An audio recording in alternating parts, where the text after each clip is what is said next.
Iya, terima kasih untuk puji-pujian. Mari kita tepuk tangan untuk puji-pujian ini, luar biasa. Yang DP luar biasa itu kalimat kuasamu terlebih besar. Amin.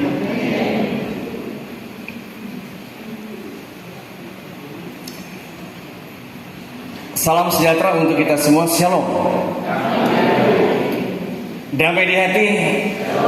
Bapak Ibu minta maaf dari pagi, dari jam 06 dari pagi dah. Mungkin ada yang so bangun lebih awal 04 sampai ini semua 09. Kira-kira di muka rumah Bapak Ibu ada taman atau ada bunga, ayo toh? Atau dari rumah sampai sini di seputaran kantor PU ini, provinsi, ada yang lihat kupu-kupu? Cuma sederhana, mau tanya kok, ada yang lihat kupu-kupu? Nggak ada. Maksudnya di rumah dah, bisa kan di taman? Ada di taman, di muka rumah ya. Jangan lihat tuh kupu-kupu orang punya, itu orang punya sendiri kan. Ada. Memang di Manado ini, padahal Pak Wali Soator ini ada taman, ada ini, ada bunga, ada pohon, maka itu kupu-kupu sudah tidak ada. Ini jangan berpemikiran kupu-kupu lain ya. Ini yang binatang, yang betul-betul binatang, kupu-kupu, dan yang tuh anak-anak suka suka mau pegang. Kedua, kita tahu bahwa sebelum kupu-kupu dia ini apa dulu? Iya toh?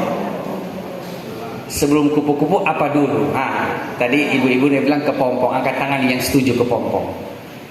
Yang tidak ada yang angkat tangan. Tadi bapak ini bilang ulat, angkat tangan yang setuju dengan ulat. Cuma 2, cuma 3, 4, 5.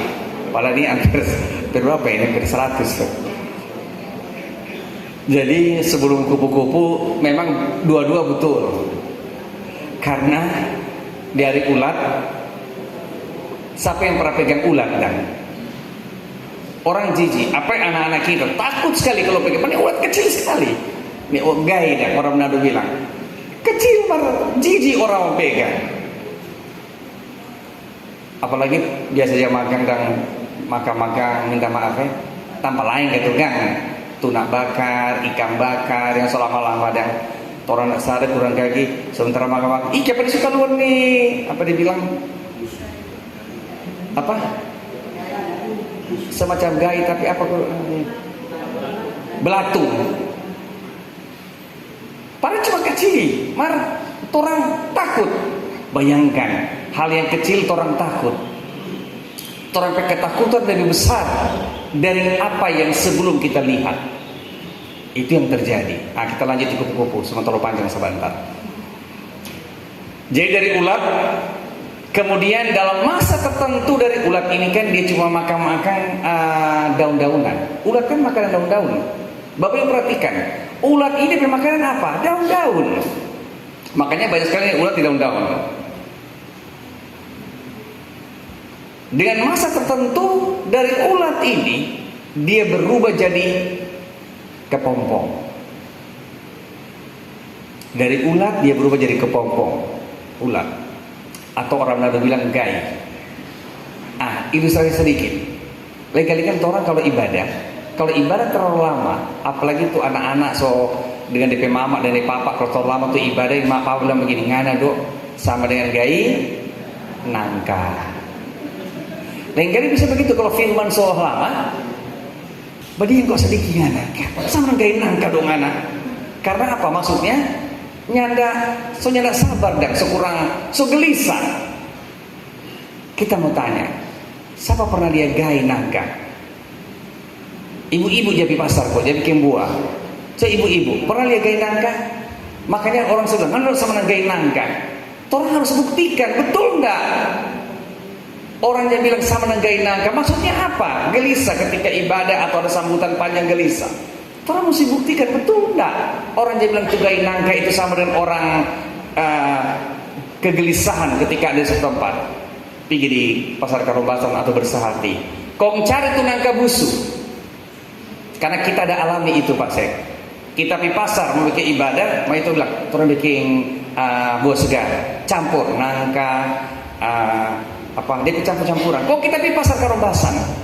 Karena kita mau cari, mau itu bilang beli nangka masak supaya manis. Jadi kita mesti cari yang masak, yang mau pakai ini hari itu. Karena sebentar sore ibadah kolom, kuntai pasar.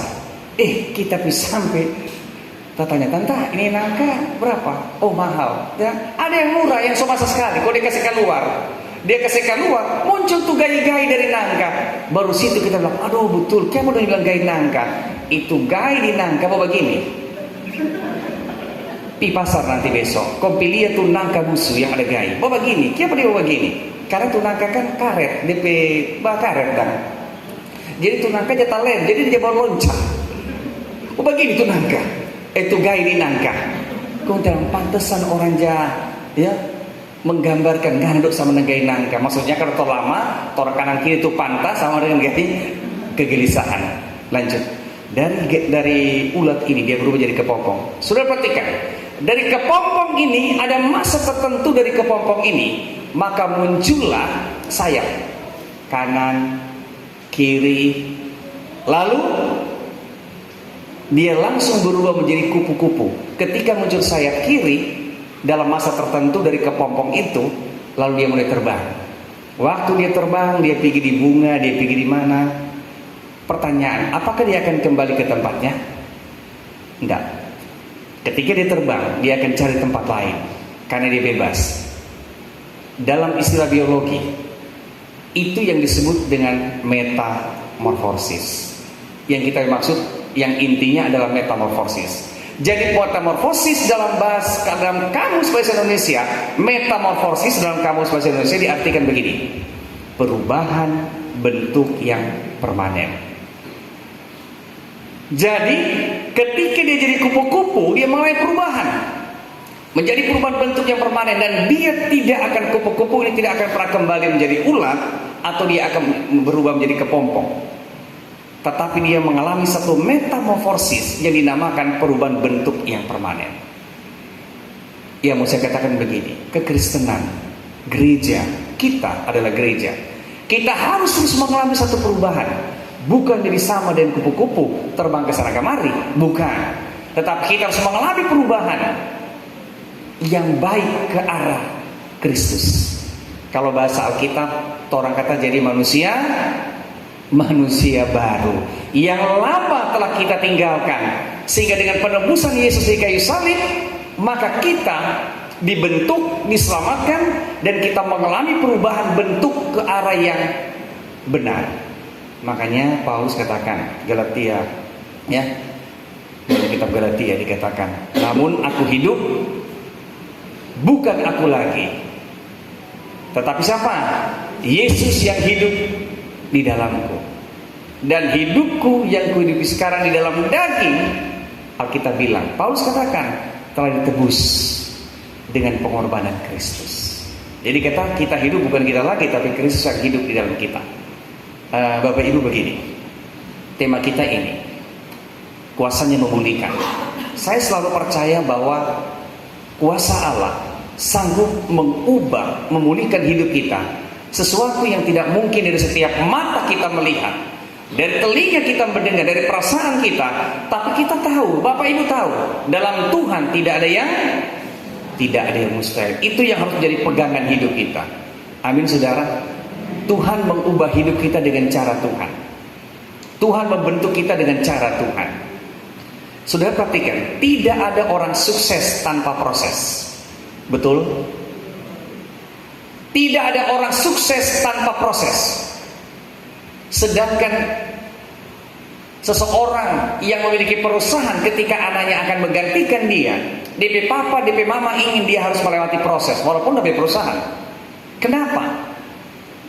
Ketika orang itu melalui proses, maka di ujung proses itu ada nilai yang berharga. Amin.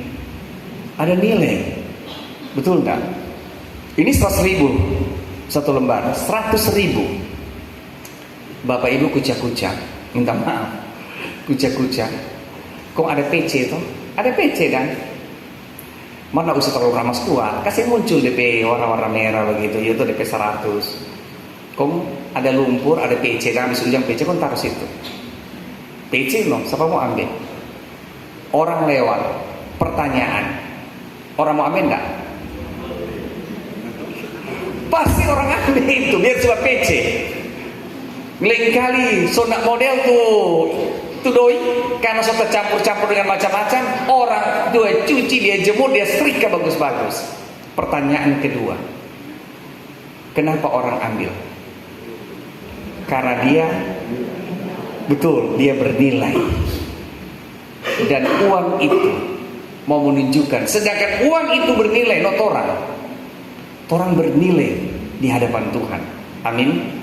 Dan saya percaya kita hadir ini sedang diproses oleh Tuhan, sedang dibentuk oleh Tuhan. Ingat, dengan cara Tuhan.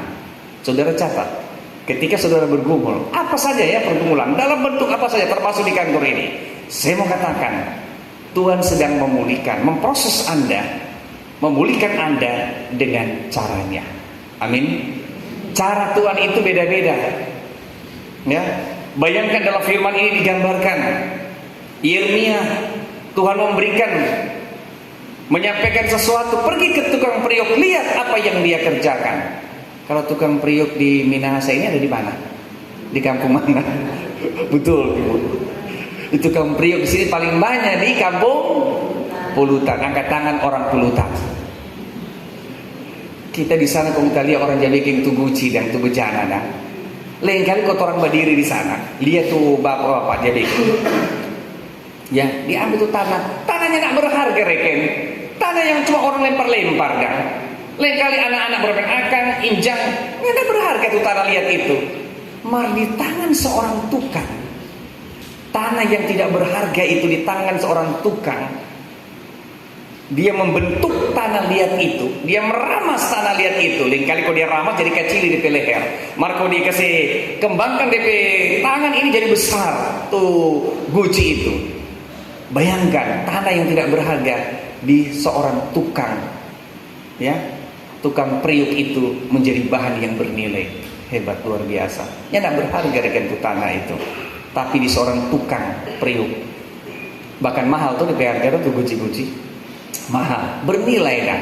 Seringkali kita sama dengan tanah, lihat ini, orang injang-injang, ya pada sudah perhatikan Pak, kita tidak menghargai, kita sekerja, kita berbuat, kita berkorban seakan-akan tidak dihargai. Saudara, saya mau katakan begini, tidak perlu Anda dihargai oleh manusia.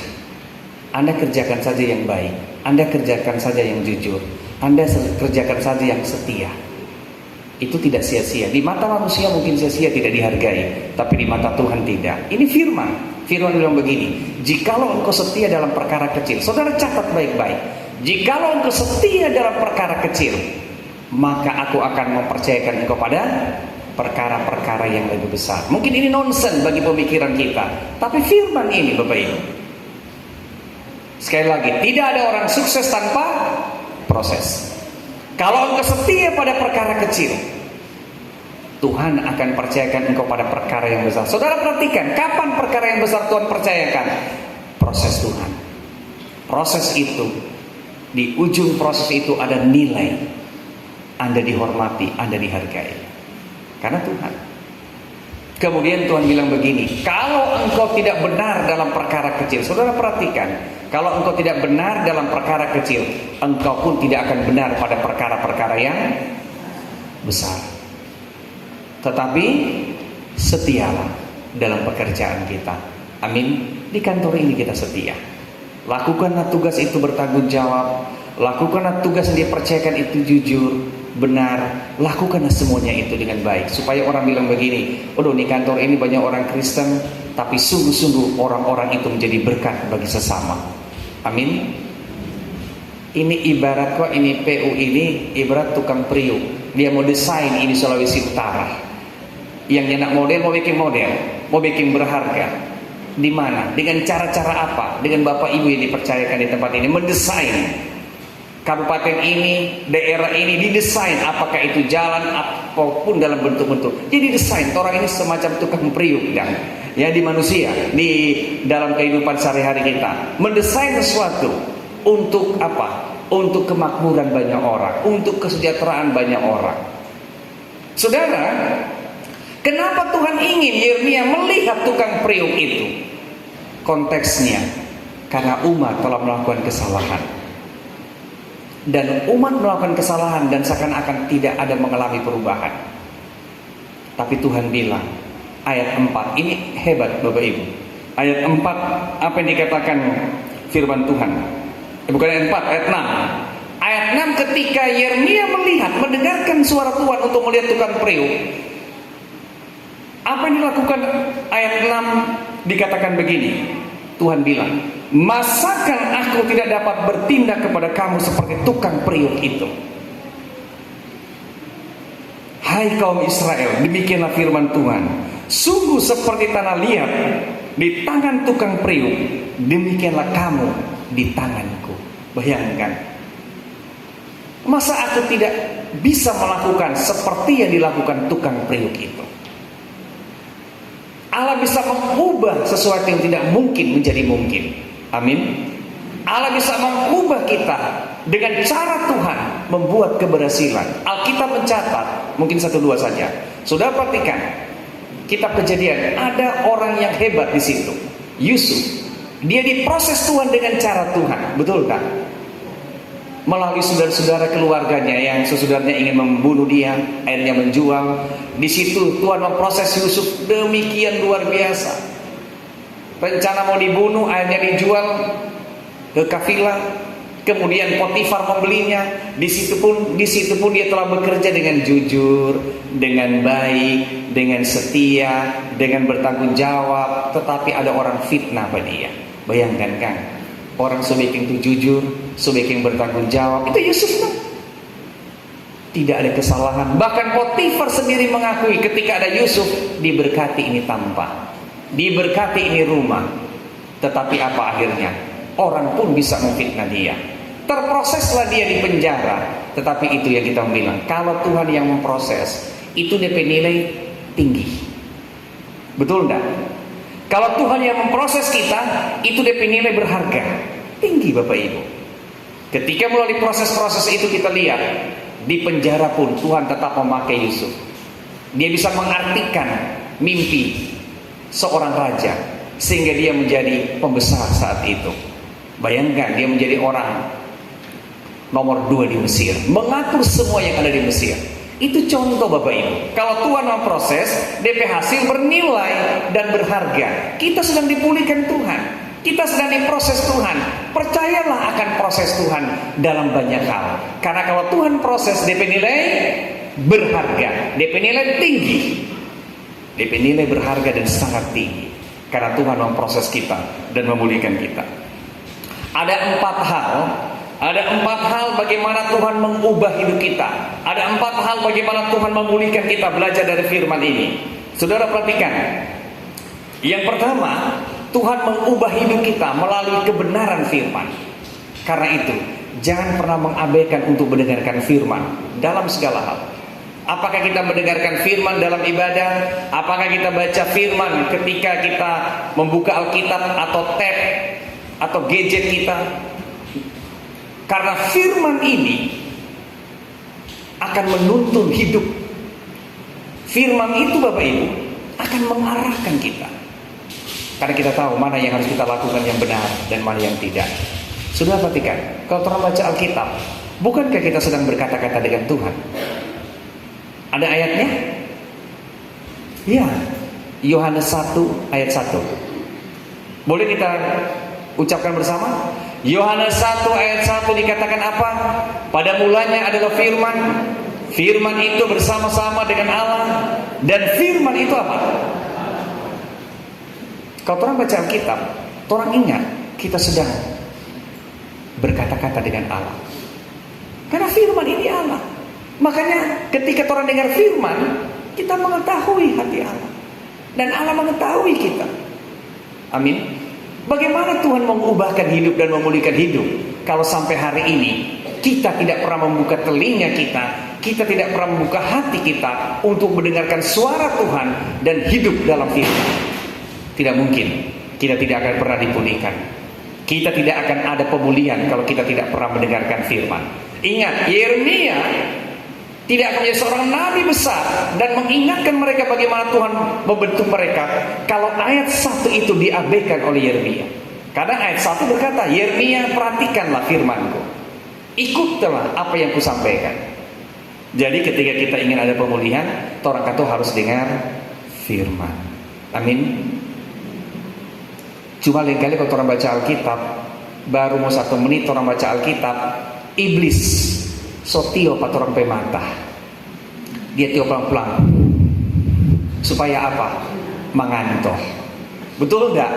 Saudara, lain kali kita coba kusedut. Kalau orang mau tidur malam susah, jam 12, jam 1, apa nama tasono? Baca Alkitab, pasti mau tasono. Karena kalau orang baca Alkitab, iblis mau tiup begini itu di mata. Angin sepoi-sepoi, langsung mengantuk karena iblis ini mau orang baca firman. Betul enggak? Mar kalau Facebook biar 3 jam so merah tuh mata. Tuh mata memang besar kabuka. Lain kali kurangnya sadar, semua jam 1 jam 2 mau kerja besok umat. Ini yang jadi. Tapi saya mau katakan, kalau kita ingin mengalami pemulihan, maka dengarkan firman. Amin saudara. Yang kedua apa? Saudara perhatikan, orang itu dipulihkan karena ada kuasa Roh Kudus yang mengurapi dan menjamah hidupnya. Amin. Jadi pemulihan itu terjadi karena ada kelahiran baru bersama Tuhan. Roh Kudus yang mengubah hidup kita, sehingga kita semakin dekat, semakin taat, semakin setia, meninggalkan praktek-praktek dosa, meninggalkan kehidupan-kehidupan lama, karena Roh Kudus yang menjamah hidup kita. Artinya gaya-gaya hidup lama itu orang tinggalkan. Roh Kudus mengurapi kita, sehingga kita akan menerima pemulihan dari Tuhan. Yang ketiga, sudah perhatikan, orang itu diubahkan. Ya, selain mendengarkan firman, menerima kuasa Roh Kudus yang memulihkan hidup kita. Ingat, yang ketiga, pemulihan itu terjadi karena kasih karunia Tuhan. Amin. Bayangkan kalau bukan karena kasih karunia Tuhan, kita tidak akan pernah dipulihkan. Saya menyampaikan contoh terakhir. Bapak Ibu ada tahu arti,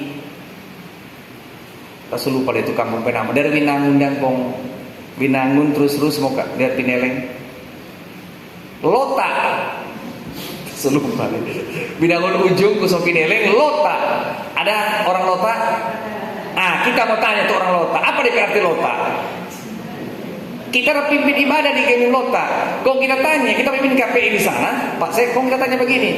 Kita penasaran nih. Kita dari kecil lahir di Manado, terus tambah bermain bacau sampai Lota. Kita SMP Ampa dengan Nobi Dareda, ini ibu suami.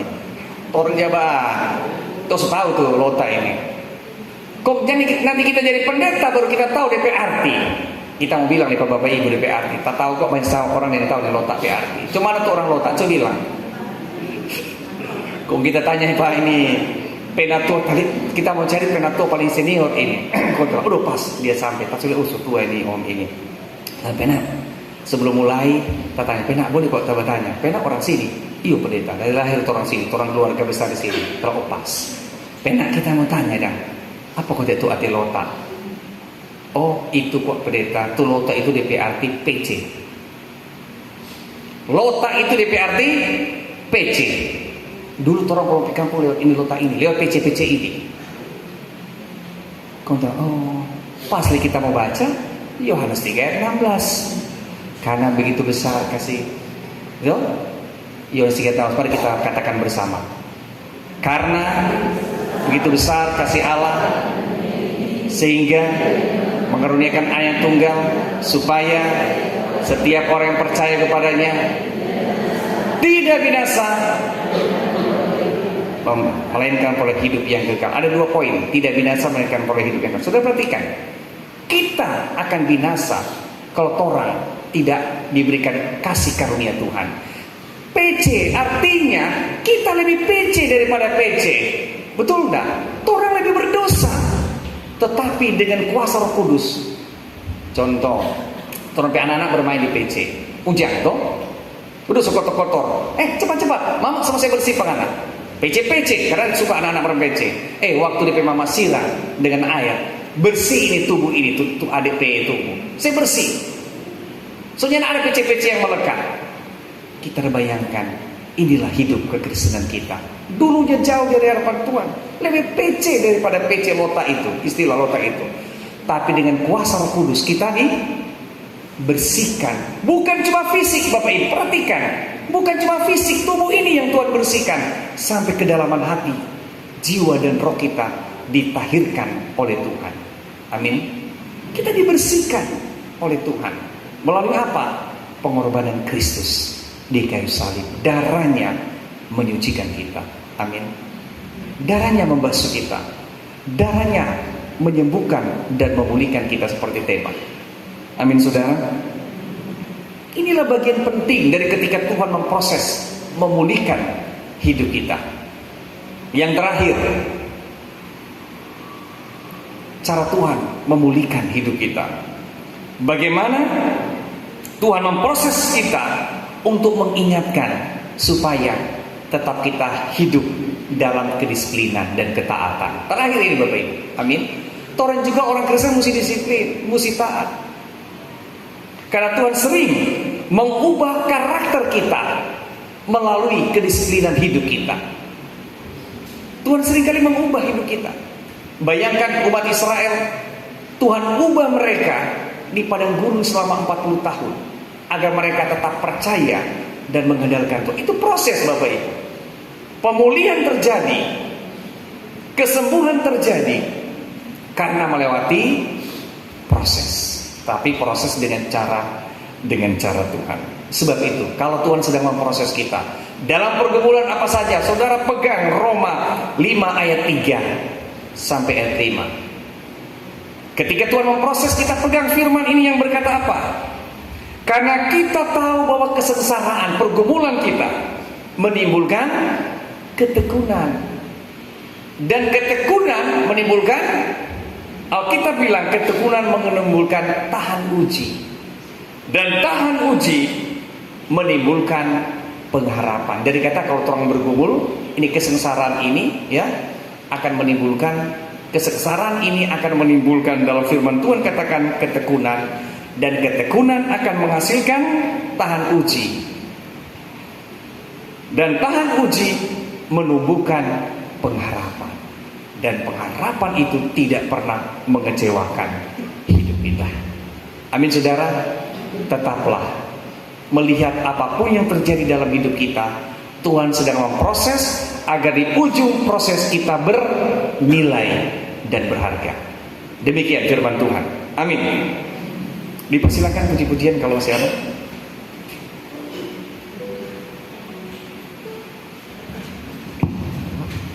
Puji-pujian selanjutnya akan dipersembahkan oleh tim choir Dinas PUPRD